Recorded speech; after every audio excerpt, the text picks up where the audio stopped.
I saw this article from The Gamer that asked players from the No Man's Sky subreddit to ask about what is the most unpopular opinions, and they made the following stand out. I'll just read it to you. I don't have reading glasses for effect. No Man's Sky fans. Okay, that's horrible. No Man's Sky fans are fed up with inventory management and lifeless planets. You're playing a space game. It's literally named after what your girlfriend asks for if you're around too much. Yeah, there's really no scenario where you're gonna have everyone happy. I'm literally on the flip side of this. Okay, so let's talk No Man's Sky. Obviously, I love the freedom and sandbox nature of setting up your own little place the way you like it. And I don't normally take people here, but let me show you my little island getaway.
Anyone familiar with No Man's Sky knows that you basically traverse your little interstellar corner, and yeah, as I would be exploring my little space,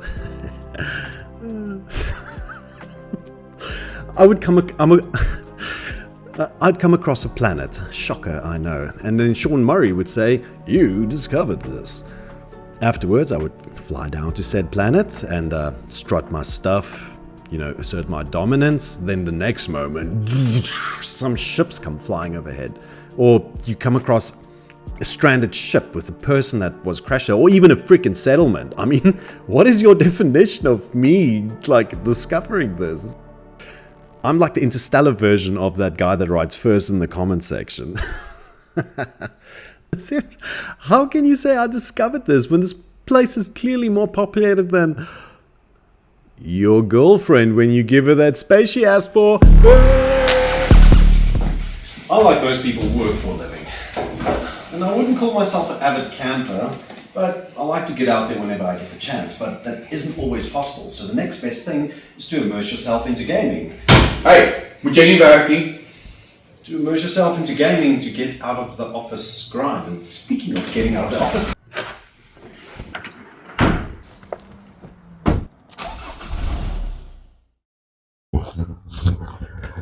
what bothers me about the whole busy planet concept is, you know how densely populated a place needs to be in order to achieve that level of activity constantly happening. I mean, look at one right now. You hear that? It's dead quiet. Except for the stupid stream behind me. And it's not noise cancelling microphone. I mean, this is a $20 thing from Temu. It's a piece of crap. I actually want to give it back. Hear my voice, what it sounds like. Ugh. Anyway, beside the point. This is like a 10-minute drive from my office. Unless you're a police officer. This is in the middle of nowhere. I bet most of the people watching this would be able to achieve this level of silence, or even more, in less than a 60 miles to 100 kilometers drive.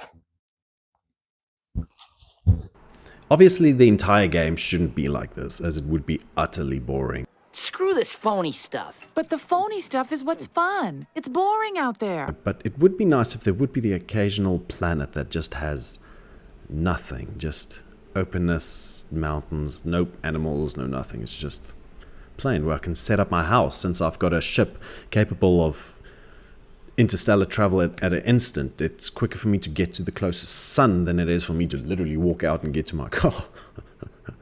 With Starfield, I did have a bit of a Philip J. Fry situation from Futurama where I wanted to go to the moon in a very romantic fashion, you know, just experience it the same way that we did when he gets to that planet and there's this whole theme park thing going, and they can't even recall how the moon landing actually happened. So I traveled to Seoul, went to the moon. I even put down the soundtrack because the same aspect. I was certain places I just wanted to be quiet. When I landed, there was already freaking structures everywhere. You can see multiple ones. There was a ship that came in for a landing and one that left, you know. And yeah, you know what? It's okay, because it is the moon of the Terra planet, you know, the one the humans came from. So it's bound to have stuff on it. It makes sense. But the problem was, this was every planet. Every moon of every planet that you can land on. They make this sandbox that has a ship landing or taking off and buildings. You couldn't experience that in one place. I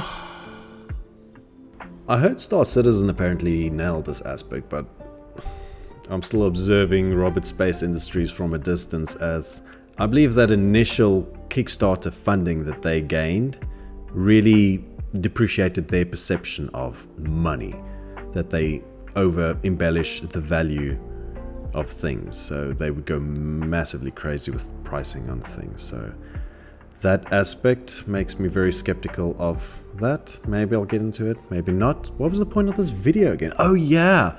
Okay, I made this entire video of...